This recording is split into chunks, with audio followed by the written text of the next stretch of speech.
I tell you I want this. Yeah. Now you make it happen. Exactly. My name is Juan, I'm Stephanie. and we're co-owners of La Pupusa Urban Eatery. We're located in the Pico Union area in downtown Los Angeles. I'm Ray. And I'm Jeannie, and we own Cozy Stylish Chic. It's an interior design firm, event rental space, co-working space, and a retail showroom.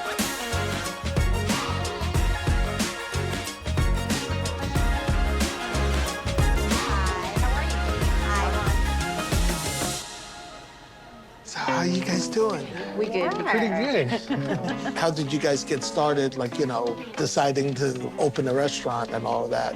Our family, they were part of the first group of Salvadoreños that came from the motherland in the late 70s, early 80s. That's what we did in El Salvador, my family. They sold food, and they made food in the streets. So then when they came here, they found like a very popular place in LA for like Central Americans, and they just set up there and out of a cart started selling pupusas, tamales, like our cultural food. And I grew up seeing my grandma do that, like it has been in my life. Our grandmas are really like intricate parts of our lives, because like in our families, they're always around. Yeah. I was always next to her in the kitchen, just seeing what she was doing. When I graduated high school, I was like, I want to go to the Culinary Arts Academy. A year later, before I knew it, my dad bought a restaurant. And there goes my experience right there. And he was a kid and he learned everything. I learned You everything. grew up. I grew up in the restaurant. In the restaurant. Yeah. Wow. My parents retired, and we saw an opportunity. Okay, I still love doing what I was doing, which was being in the kitchen. We didn't know anything else, so we're like, this is what we gotta do. This is our passion. How about you guys? How did you start off? Ray was a commodities trader. It's definitely my second career. So Yeah, I was in finance, never thought I would do something else. Yeah. I was a numbers guy. I definitely wasn't a creative. So who's the creative? I'm the creative one. I went to school for fashion design, so I was a fashion designer for 20 years. We moved back to California and joined my family business, which was clothing design. And then we decided to take a retail space. We kind of looked at each other and go, we're working towards a common goal. It's like, it doesn't make sense for her to have a business, me taking on a separate job, we might as well just work together and just totally get to the same point, working together. So that's basically what we did, and we haven't looked back. How did you guys meet? Well, we met in college. We met in college way, way, way back in St. Louis, and How cool. yeah. I married his fraternity brother first. Oh, okay.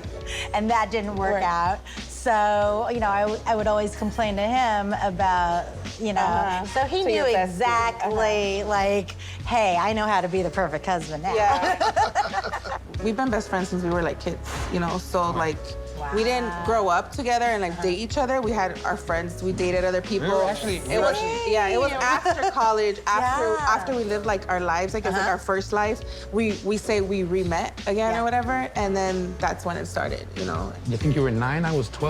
When we met. When we met. We were kids, yeah. Yeah, well, I think if you have a really solid foundation and relationship, whether things are good or bad, you can always weather that storm. What do you guys find the most challenging about working together, and what do you love the most about working together? The one thing I love is that I get to spend a lot of time with her.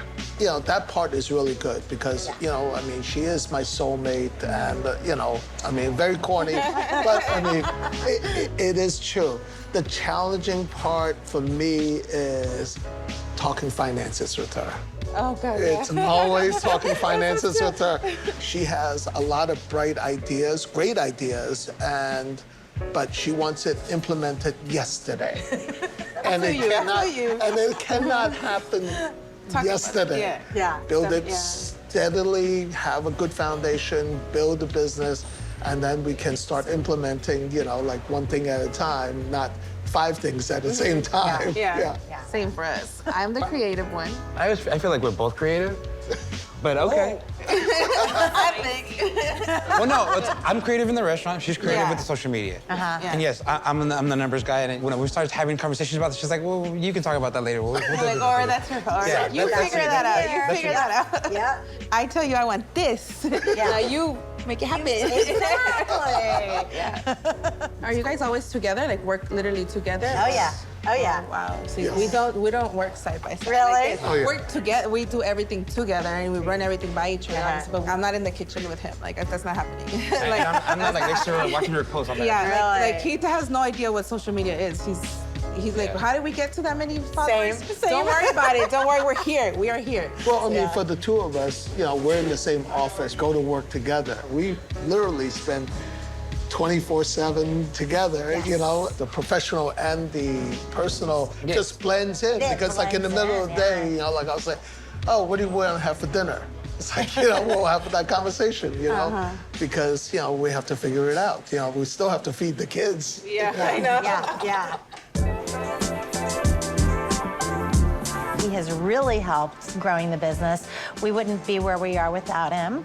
I'm creative, but like the numbers and the finances, that's not my forte. So it's best to leave that to somebody who does that and who understands it. And that gives me more time to be more creative. You know, I feel the same way. Honestly, like when we first opened the restaurant, I thought we would have been happy with having a couple customers here and there, just doing enough. When she started promoting on social media, that actually opened my eyes to like, wow. Yeah. I did not think we could be what we are, and I'm scared. And honestly, it's the power of the imagery, the wording, Absolutely. and how you pull people in. I would take the shots, and but she does the editing on the picture, she does the post, her content, her mind, and that brings people in. So like, if it wasn't for that, honestly, I wouldn't be here. And I'm not the We greatest might be. cook. He's the better cook. He's Even divide and conquer. Yeah, so he knows what he's good at, like you said, and I know what I'm good at, and together it just works. No one person can know every single facet of the business. Right. And there's so many moving parts. There's so many different, like things you need to do. If you don't have a partner that will divide and conquer, it'll never happen. In the beginning, it was hard for us to learn how to separate ourselves from like the business and harder for you. Yeah, Yeah. because I was so much involved in everything that had to do with the restaurant, so I had to learn how to give myself more time in the personal life with my family, especially growing up, my parents always being busy. I said to myself, main goal is I want to spend more time with my kids, more time with the family, more time with my wife. Like, business is business, but life still goes on. Yeah. We only have one day that we close, so we only close on Tuesdays. So that day, like, you gotta get everything in. You gotta do the groceries, you gotta spend time with the family, we gotta get in a date night at night. But even when we're out, we're talking about what do I have to post tomorrow? Right. Or did you call back the client? Did you send the invoice? Where can we get more time? Where is there more time to split between working on the business, being at the business, and then being with our families? I mean, you can always do better, and the only thing in our way is either time or money. Yeah, exactly, time Right? and money. So that's where I feel like Score has definitely helped us with the loans and all of that. Because, I mean, we use it like on the daily, like, we charge, we're a Our restaurant, so we POS charge system, food. like invoices for our caterings, just about everything we use off of them. Yeah, we use the POS system for retail sales, like people that walk in, and we have clients that are all over the country, so awesome. So we use the invoice system. You mentioned the loan part. We have a loan out right now, it's like where, it's like a percentage of the sales comes off, and it's like you don't have to send it. You don't have to worry about it. You don't have to send a check in. Yeah, I also feel like that way it helps you out, like pay the loan off faster. Like if you're doing the monthly, like feel like you're stuck there. This way you feel like you get liberated, like much more easier, and it helps you be more flexible with everything else going on around you. Right. Exactly. Yeah. What really helped us is diversifying. When we first started out, it was just interior design services, and then the retail store, and then it was to the trade sales to other designers, and then we have the co-working space for interior designers, and then they purchase through us, so there's a margin for us, and it's helping them as well. Then in our showroom, it's event rental as well. So it is diversifying, and that has really helped out. We wanted to keep ourselves recession-proof. You know what? And that's almost kind of similar to us. Besides her doing the marketing, we also do merchandise. So she does stickers, shirts.